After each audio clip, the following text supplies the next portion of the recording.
today I'm going to be showing you different examples of what you could make to make your clay food. First, we need to gather our materials. We will need a bowl of water or a cup of water. We don't need a lot, just a little bit. It does not need to be all the way full. The temperature of the water does not matter.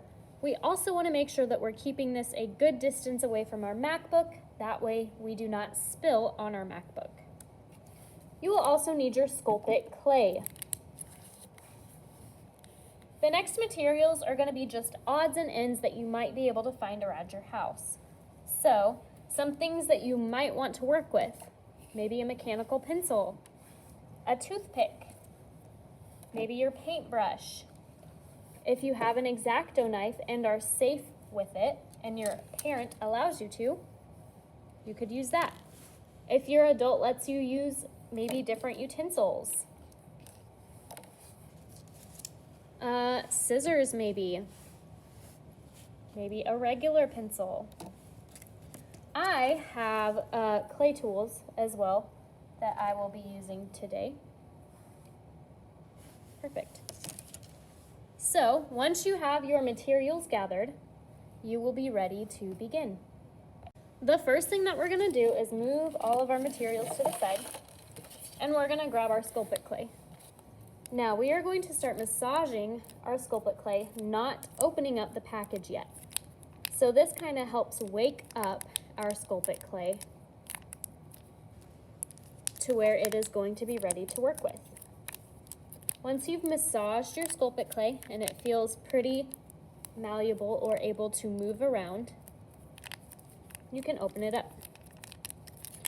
Some of them might be a little bit difficult. That might be where the scissors might come in handy.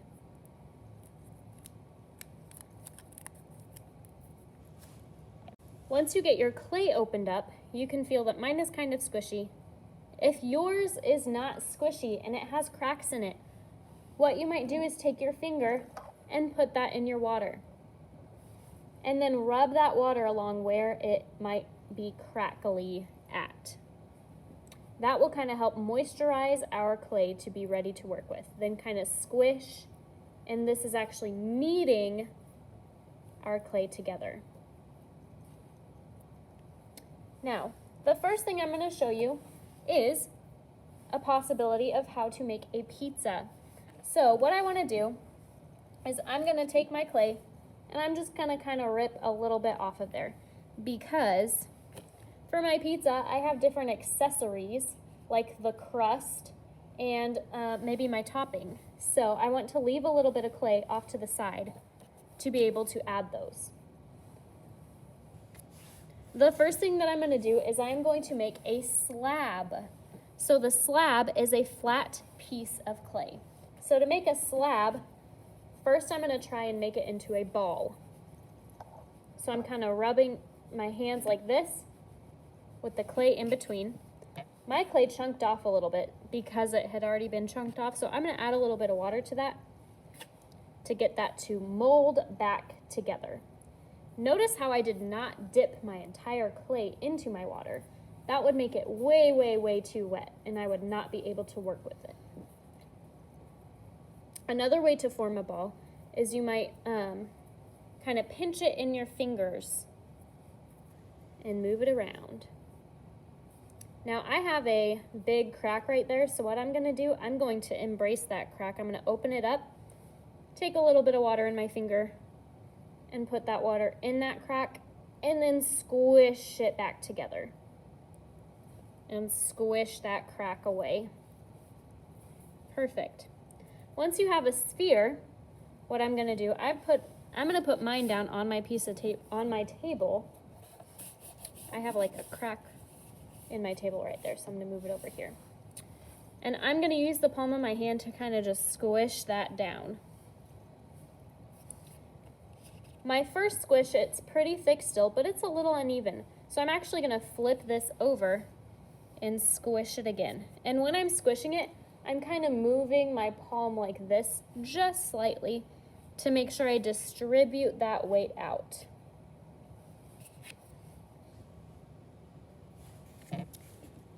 Then I'm going to continue squishing and squishing.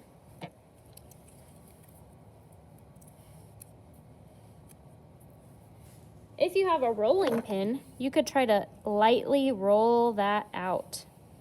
I don't have a rolling pin.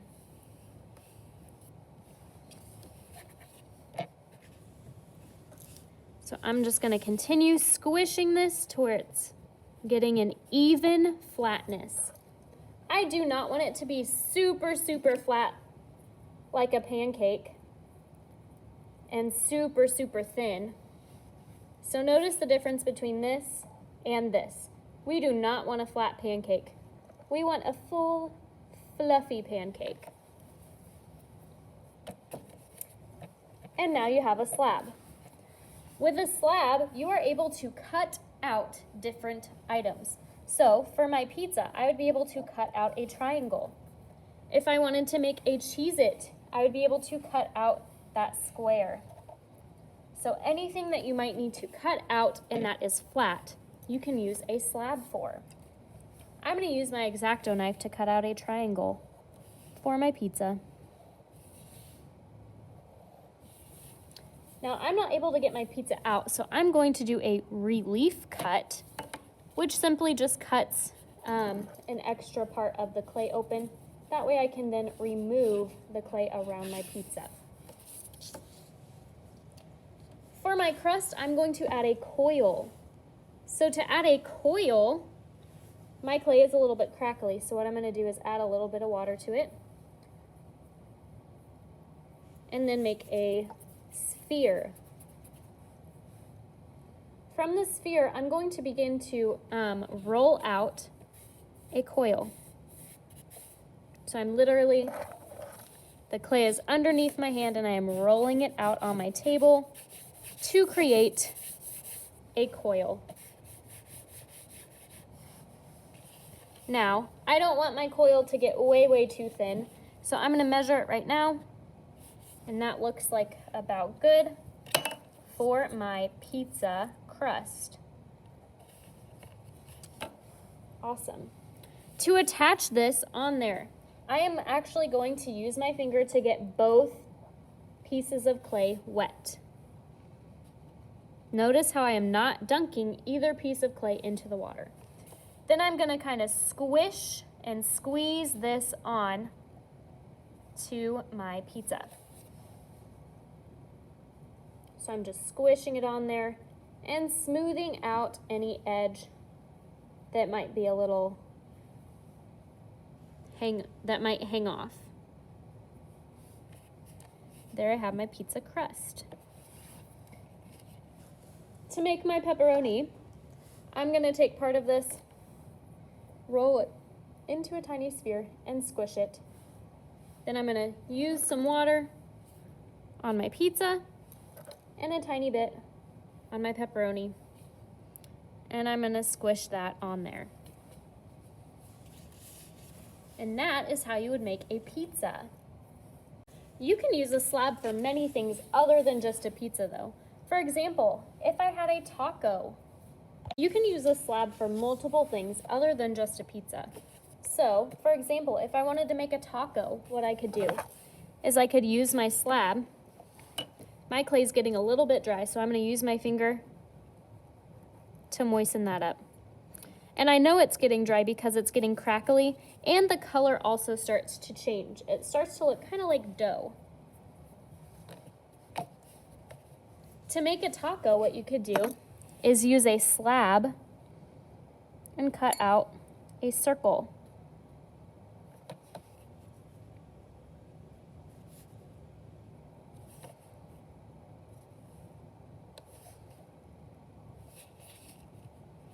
I'm being super careful to make sure I don't cut myself. Now my circle's not perfect, so I could go back in and clean up these edges with my water on my finger to kind of smooth those edges out. And I can form it into being a circle, more of a circle shape. To make a taco, what you could do is I could use my paintbrush to hold that bottom taco part into place. I'm actually just going to fold the rest of it up like so. Now mine is starting to crack, so what do you think I need to do? Add water. You're right. So I'm going to add water and smooth those cracks out. But you can see how my taco shell is started from that folding of that slab. So then I can begin to add other pieces, like maybe I have lettuce, into my taco by using water.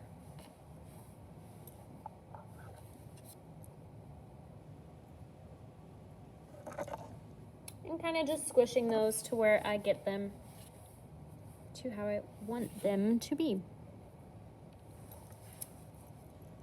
Another thing that you could use a slab for, which I have to make another slab, is a burger. So I could make a slab and then cut out a circle for a burger patty.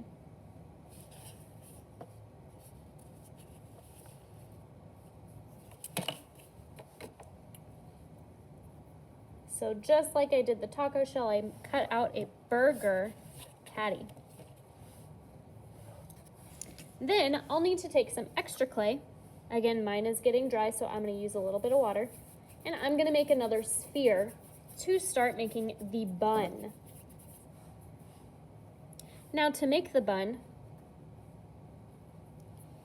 I'm going to make a sphere, and then I'm going to tap the bottom of the sphere to create a flat surface.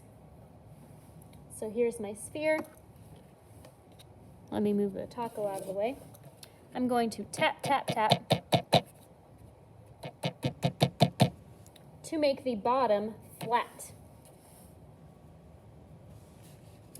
To add details, if I wanted my bun to be speckled, I could use the end of my paintbrush, or I could use the tip of my pencil to create texture.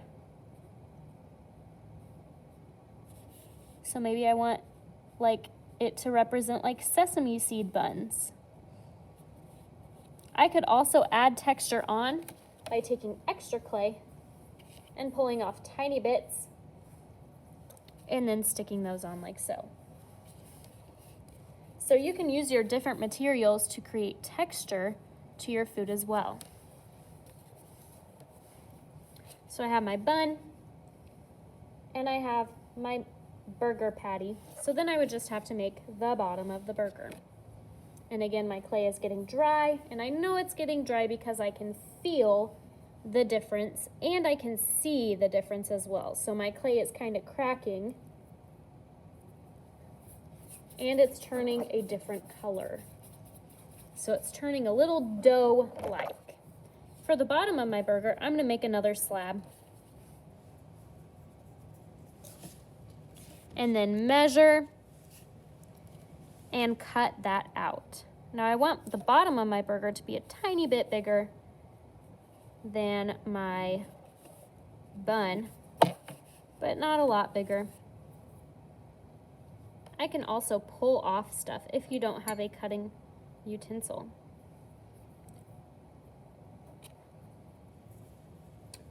Then I'll kind of pinch that around. And then to put them together, I need to add water to the bun, the bottom bun, and the burger, and squish that together. Squish, squish, squish. Now, I'm not squishing it and pinching it. I'm just lightly pushing to where they don't come apart. I'm going to do the same thing with the top bun. And squish, squish, squish. Again, I'm not squishing too much. Otherwise, I might squish my whole burger. Then I have a burger. Another thing I can do with my coils is I could make a coil and then cut that up to make noodles or maybe French fries. So I'm going to cut this coil right down the middle.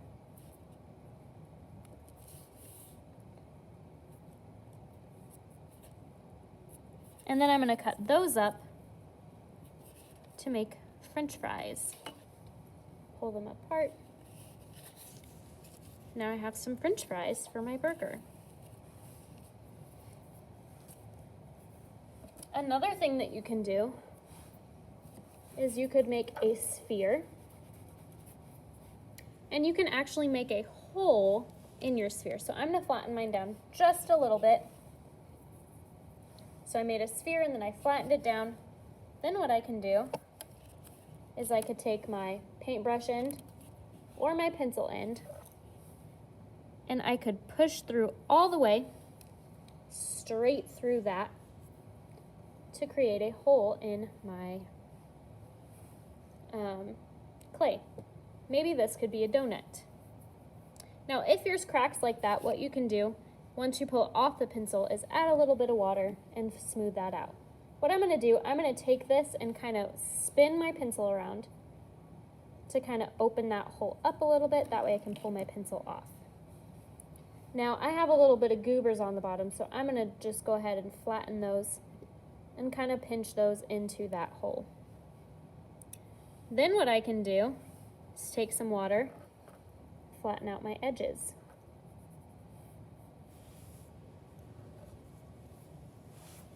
If I want this to be a wider donut, I can always take my paintbrush and kind of swirl it around in there. Careful not to swirl it too hard.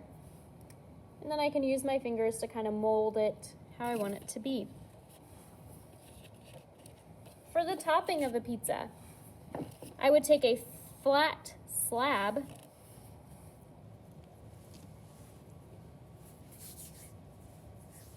and then cut a hole out of it, and then get my water wet, or get my finger wet, add water onto that, add water onto the slab to connect those together. For the sprinkles, I could just pinch off a tiny bit and add those sprinkles on top. So now that you guys have a couple of ideas on how to get started with your clay projects, you can actually begin to work on your clay. You'll need to take a look at your sketches and think about the best technique for your clay. This clay does start to dry out quickly, so again, if it starts to change colors and look crackly, I do not want you to dip the whole thing in the water. I want you to get a little bit on your finger and get your clay wet. We don't want the clay to get too wet because then it will be just a sloppy mess. So make sure that you are not getting it too wet, but not letting it get too dry. It's kind of like Goldilocks. So you guys can gather your materials and get started on making your clay food projects.